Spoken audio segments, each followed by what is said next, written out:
Hey, it's Chris from Leisure Games. Tonight, just a quick overview, or maybe not so quick overview of the latest news and roundups from this week in board games.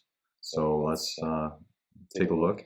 As always, my own opinions and my own analysis on these topics in the board game community. So take it with a grain of salt, but hopefully you enjoy it and let me know what you want to see next.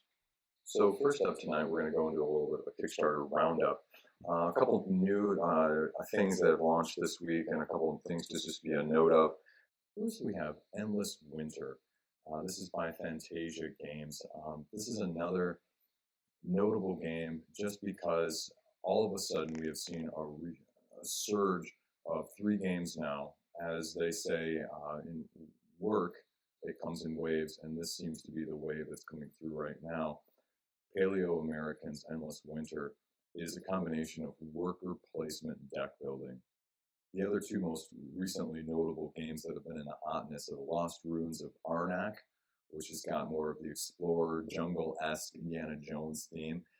And you also have Dune Imperium, which is the latest take on the Dune franchise, which is just being able to be pre-ordered through their website right now, as well as many other online retailers. And I'm not sure quite why this is all of a sudden popular. It's like the same people had the same thought at the same time in different parts of the world and said, why not try this?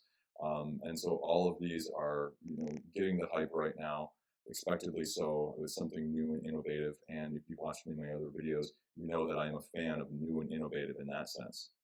Now, does it work? I don't really know. I haven't played any of these. I haven't watched the gameplay of any of these. First impressions from Dune and the Lost Ruins are relatively good from what I've heard, but I've heard it all secondhand, and it hasn't reached widespread in terms of the hobby yet, so I don't think there's a consensus on if you like this, you're going to like that, or whether or not if you like worker placement, you're going to like it. If you like deck building, you're going to like it. I've heard a little bit of mixed things on Lost Ruin, and I think these are going to be probably pretty divisive. You're going to get the pure worker placement people that do not like the deck building aspect of things, and you're going to get the deck building people who want their deck building pure without the worker placement. But if you can combine the 2 and do it successfully without overburdening in terms of the complexity and the length and the analysis paralysis, I think it's a unique take on things, and I'm interested to see where it could go from there. I am not a big Euro worker placement person in general, but I think I like a few twists on it. I have a few dice worker placement that take it just in a little bit different direction from that side of things. Going around the corner, we have Darkest Dungeon, the exact opposite. You have your dungeon crawler. It's at 2.8 million right now. It's going to be probably closer to 3.5, if not 4 million by the end of these next 6 days. I think they just announced their 4th expansion. It's going full bore. Mythic is running with it. It'll be interesting to see what this looks like as a finished product when it's delivered sometime in late 2021, early 2022. Personally, I won't be probably keeping my pledge just because I think the biggest dilemma is with all of the other dungeon crawlers coming up and all the ones I have in my pantry already, if you will. I just can't see this hitting the table over anything else. I don't have experience with the video game as a background, so this IP doesn't hold as much weight with me from that side of things. You're getting your money's worth at whatever pledge level you want. It's just how much expansion I think that you want to get at this point and whether or not it's worth it to you. You're getting the plastic, you're getting the twist on the typical dungeon crawler that they've taken. They've tried to stay very true to the video game from what I've heard. Like all of these Kickstarters, everyone seems to have just positive things to say about them. I don't see any negatives coming out in terms of staying away from many of these big name projects from that side of things. And I think the funding level is a reflection of that. So next up, you have Dire Alliance from Blacklist Games and the Saddlers, another take on their MDS, their modular deck system. And this one has more of a horror theme. Again, I'm not a big horror guy. I'm not a big horror movie guy. I'm not a big Halloween guy in general. So this, again, doesn't do anything with me. I'm just taking a look at this for the first time, so you're getting my first open, honest reaction. So it looks like you have deck building, 2 ways to play. You get miniatures or without miniatures, it looks like. So that's a nice appeasement for people who have never backed this sort of modular deck system by them. So you can see what you're getting here. I believe you can play cooperative or competitive, like 1v1 or multiple people versus the game. Again, there's a few reviews, there's a few thoughts out there, a few previews on Board Game Geek for how it plays and how it's different in terms of the damage system and the manipulation of your horde with a leader versus another person's horde with a leader. This is not going to hit the table for me, so it's an easy pass. Again, the theme doesn't do anything for me. As a side note, Blacklist Games is also running their latest expansion for Street Masters actually simultaneously over on Indiegogo. They're doing a reprint of a lot of the other source base materials, as well as the new expansion, as well as supplying backers for the previous content that was not able to be delivered from the Aftershock campaign. And that's ongoing as well currently. Two other side notes, games that are completely different genres. You have two that are hitting more of the, I don't want to say party game scene, but the tactical party game scene, if you will, as a modifier to describe these, because you have now Feed the Kraken and Veiled Fate, both of which are very different in that sense. Feed the Kraken, you can see they're already over twice their funding goal. They've got almost 3 weeks left to go. What this reminds me of as I looked through this was it reminds me of Secret Hitler with a sailor ocean twist, as well as throwing in a third faction. Because what you're doing is you're voting for like captain and vice captain, or whatever the term is that they use here. I don't know it offhand. But what then you're doing is electing which way to sail on this map towards which of these harbors, and you're trying to figure out who is who based on which direction that is chosen. Sort of like with Secret Hitler, which directive gets placed. You're trying to deduct who does what in that sense. But the interesting twist is you have a cult leader who wants you to basically fail at sea, or he wants to be also thrown to the Kraken, because you can have the ability to mutiny and toss one person overboard. So if you happen to throw the cult leader overboard, you lose as well. Or they win, I guess, is more apropos. I don't know. I mean, I don't play enough of these type of games, these social deduction games. There we go. That's the term I was looking for earlier. So a tactical social deduction game. I think that's a better way of describing both of these, is because they are not just purely accusatory in that sense. There is some actual information being able to be shared and deduced and used in that sense. Again, this is another campaign where this is this huge deluxeification of things. $55 for a basic pledge, $93 for a deluxe pledge. I mean, that's a lot. That's a lot of money for a social deduction game. I mean, that's blood on the clock tower sort of money, as the most recent one that really kind of escalated things up there. And it seems to me that you can't throw a stone without hitting a campaign that isn't deluxifying in some way. Speaking of that, you have Veiled Fate, and I have mixed feelings about this. I think this is going to be a really good game, and I would love to play this game. It's 2 to 8 players. They put out a 2-player video as well, so you can see it at all player counts essentially. By the time this video is posted, this campaign is probably almost going to be done anyway. The one interesting thing that they just noted was that they are not supporting the pledge levels. If I'm reading this right now, I could be completely wrong. Someone will correct me. I screw things up all the time. I don't pretend to be perfect in these videos. I just, going off of what I see here, that you can see I'm managing right now for the $65 pledge. They said, I think in one of the latest updates, these $65 and these $49 ones aren't really going to be at retail. The one that's going to be at retail is this $85 pledge with the miniatures. That's massive. I don't know many local game stores that are going to stock that at that price, because I think the whole argument about a lot of these companies going to their own web stores recently, that local game stores can't move some of these bigger products, and so they're going to their web stores because the local game stores can't take the risk that it's not going to sell. And I don't blame either party. I think that's a good solution and a good compromise. But this sort of reminds me of this. Is this going to be through the web store? Are they going to try to market this to distributors and retailers? I don't really know. I can't speak to that, and it's just a concern of mine that now you're seeing even the social deduction games where, with shipping, this is going to be $100. With a social deduction game where you have miniatures are getting thrown in everywhere, deluxeification is getting thrown in everywhere, the price is going up. I'm not even sure I want to pay $65 for this personally. Again, disposable income, be what it may. I mean, if you do it and don't mind it, hey, more power on you. I think, again, this is going to be a great game, and I don't think you're going to be wrong if you like this sort of game and getting it. But for me personally, that's more than I want to spend on something like this. I'm really trying to dial back my Kickstarter purchases about what's going to hit the table. And I only have limited space, limited game time in general. And it's about what's going to hit the table over something else. And I routinely don't have the higher player count. And if I'm going to play 2-player games or 3-player games, I have other things. I do a lot of abstracts with my wife that hit the table very easily. We can play 2 or 3 times, and it's great. And I think this is one for me where I would have to try it before I buy it. And I am not going to rule it out. I'm going to keep it on my wish list on Board Game Geek. I'm going to keep up with it with the updates and the reviews and things like that. But it's probably going to be one that I'm going to get at a later price point, even if I pay more, because I just can't probably justify the fear of missing out. Some of these exclusives, deluxeifications, if you will, I just can't probably justify it. Next up, this is kind of 2 similar announcements. Both came out within 24 hours of each other. They might even come within the same day, I believe, actually. This is probably a little hard to see, but it's Darrington Press. So the guys from Critical Role have decided to expand their horizons, expand and push the limits of where their kingdom is currently. And Ivan Van Norman, I believe is his name, who is the guy from Game the Game over on previously on Geek and Sundry, is their lead guy in terms of what is will be run by him, and then the creative advisor is going to be Matt Mercer himself.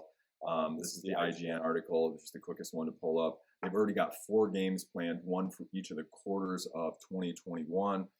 I'm only familiar with their stuff in terms of what I have listened to from season 1 of Critical Role. I'm way behind the bandwagon. I haven't completely jumped on it yet, but I do like what they do. They are very good at what they do, but I think this is a big departure from what they're used to, and I'll be interested to see.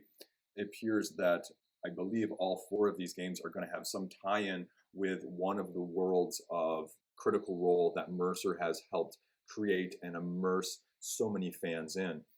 And my only hope and wish in that sense is that there is a very thematic approach to it, that it is not a pasted on theme of generic proportions, that it is not they take a game or a design and they just slap Critical Role-esque, whatever it may be, on it, and it could be anything else. And I think going back to what I said earlier, that's what I like about Darkest Dungeon, is they haven't just slapped it on. They have taken the video game and tried to be true to make it unique. And I think if Critical Role is going to be successful and not just be more like what WizKids has done, where you're getting this very generic, very cookie cutter sort of approach sometimes with what the product actually is, I want to see if they can do that more like was done with Mechs versus Minions from Riot Games. Now, the other one is, again, another gaming community that I never really got involved in. It started really when I was first aware of it in undergrad. Blizzard putting out World of Warcraft and the Warcraft series, I never got really heavily involved. I knew lots of guys in undergrad who dove right into World of Warcraft, and some of the guys behind Blizzard's creativity and their storytelling are now setting up their own program, their own division of gaming by themselves called Warchief Gaming.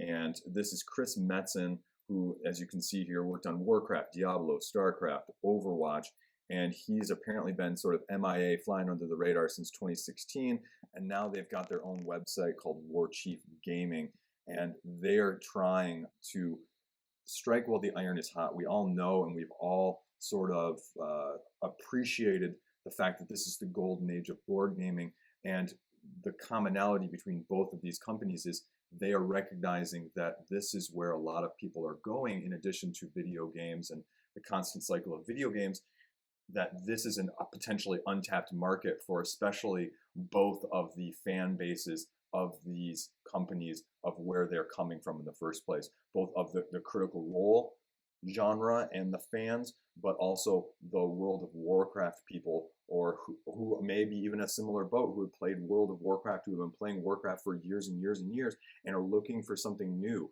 They've burnt out from it, and they want something different. I know that I've heard numerous stories on Reddit and Board Game Geek and Facebook about how people were just burnt out by other aspects of gaming and ended up on the table because of that in the first place. So I think it'll be interesting to see what they can do. I don't think they've announced anything yet in terms of actual gameplay, unlike Critical Role. So they're holding their cards pretty close to the vest right now, it seems. Going back for a second, I completely glossed over this, I'm sorry. The first quarter game of Darrington Press, it's going to be Okatoa, semi-cooperative card play by the Raging Sea Leviathan, Okatoa, $30, 3 to 5 players. Again, I can't speak yay or nay of it. There's just not enough information. Now, this is the big one. Who had a hand in this and how much they were sort of looking over their shoulder at what else everyone else was doing? The Penny Arcade guys and their affiliation with Clank and making Clank Legacy. This feels a little Clank Legacy-esque to me. Critical Role Adventures, sort of a combination of that and Role Player Adventures, the one that was just on Kickstarter, because you are going through your Critical Role-esque background. They even talk about the fact that it's going to be a cooperative legacy light campaign game, narrative, social, and combat mechanic. You are going to be Vox Machina. And so I don't know what to expect with this. It makes me think of Legacy from the Clank perspective, but with a twist. And so, again, I want to see what they can do new with this. These guys are creative. You give them ground to run, and you give them the people who know that board gaming world. And I think this is a special mix, and you could see some great stuff. It's just, do you have the right people and the right influences going into this?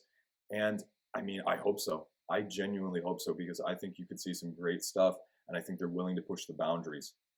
The last two they talk about here, there's even less information. Syndicult, role-playing game designed by Mercer. Simple storytelling dice mechanic. I'm not really sure what that actually means, because it says role-playing game, but is it actually going to be more tabletop or RPG? I don't know. No clue there. And then you have the Guardians of Matrimonia, cooperative game, pre-built decks against a deck of monsters. Now, that is a very interesting fourth game to choose because of the competition that is already out there, not only in deck builders, but deck creation games. And there's just so much else out there that's so similar. And you see one or two of them pop up on Kickstarter a month that are in that vein, that, again, you're going to have something that is different and unique to entice people in, because that is a very saturated market, unlike some of the other more creative titles that they have mentioned previously in this article with the other three games. So again, all bets are off, as they say in the quote here, about where these are going to fall and sort of the quality and the relationship in terms of what else is out there and how they've developed things differently or similarly. So I'm intrigued to see what happens with that. One last side note. I'm actually going to be putting out another video probably in the next week or two, another top 10 video of properties that I'm interested in. One of them will eventually be anime. And so all of a sudden, coincidentally, as I was figuring this out this week, this was announced and showed up on YouTube, Naruto Ninja Arena. It's one of my favorite IPs. I mean, they're going old school with the original Naruto here. I don't know what to expect of it, but this is something that I have been begging for to be done for a long time. Give me a good, well-developed game from some of these anime properties, which are ripe for picking. There's so many IPs out there that have such good background established already, where you don't have to create it, you can make it suit your needs. And I think this is one of the largest ones and one of the most popular ones and one of the most wide-reaching ones to begin with. And so I'm really interested to see what they can do with this. The problem is I can't tell how good it's actually going to be, even based off of the photos and the description. Honestly, with the stuff that's come out in the past, especially with this IP in particular, I can't say I have very high hopes for it, but I hope it's maybe at least something that's solid, not necessarily excellent, something that my kids can get into, because we're playing that on the mobile app right now, the newest Naruto game from that side of things. So again, as a fanboy for a lot of these anime shows, I would love to see a lot more IP usage. So that's it. I mean, there's really not a whole lot going new on the board gaming scene this week. Otherwise, if there's stuff you want to see covered, if there's things that you're interested in, if there's topics, you know, I'm always looking for new things. Send them my way, shoot me a message, leave it in the comment section. I'm going to be trying to put out a few more videos on specific Kickstarters, especially when the month of November hits. There's a lot coming in November that's big name, because like I mentioned earlier in the video, I think with a lot of Kickstarter previews and a lot of Kickstarter comments, a lot of it is all just very positive, very neutral positive, and it's really hard to discern based off that neutrality where people like us as consumers and not necessarily content providers should be placing their money, or what we feel like is the place you should place your money. What I mean by that is a lot of the positivity I don't always equate with people willing to put their money where their mouth is in that sense. And I don't mean that in a derogatory manner. It's just sometimes when I hear such positive comments, I go, well, if you're going to say such nice things about this and such, it's so great, I would assume that you are backing it yourself and putting your own money forward for that. And the problem is I watch other people's videos in that sense and I just can never tell. It's sometimes even ambiguous, like, hey, this is a really good game of deck building and it's really unique and provides an excellent, unique experience.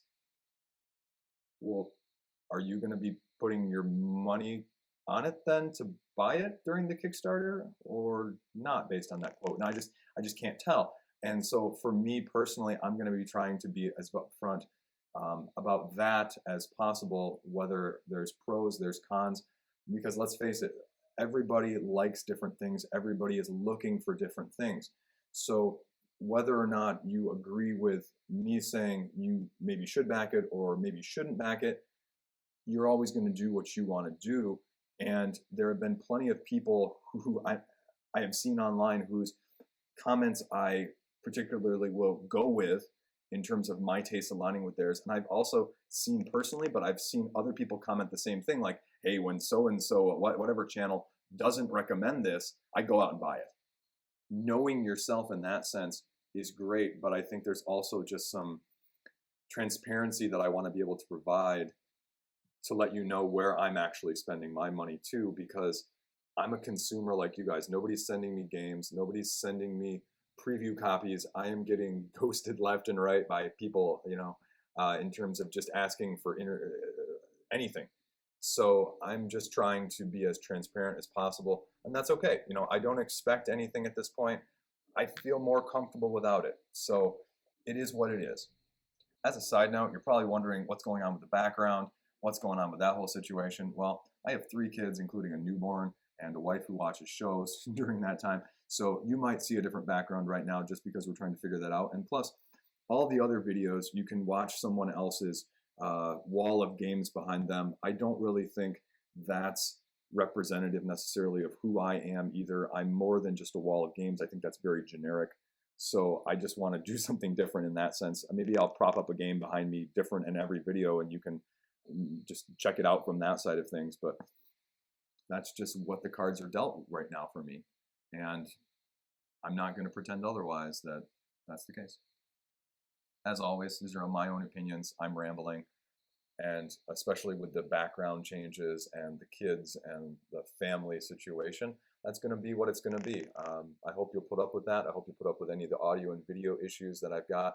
The new webcam, I'm not sure how well it's going to work. The computer I'm using, the fan is just flying. So if you hear that, that's what's going on. I'm trying to work out those bugs, so bear with me. I appreciate any comments, any watching, any views that you do. So I don't think that this gets said enough, but thank you. Thank you. It means small comments, people saying that, thanks for doing this. It means a lot. And I don't really know how else to say it. So thank you for watching. I'll see you next time. Try and stay classy out there, especially with the election coming up.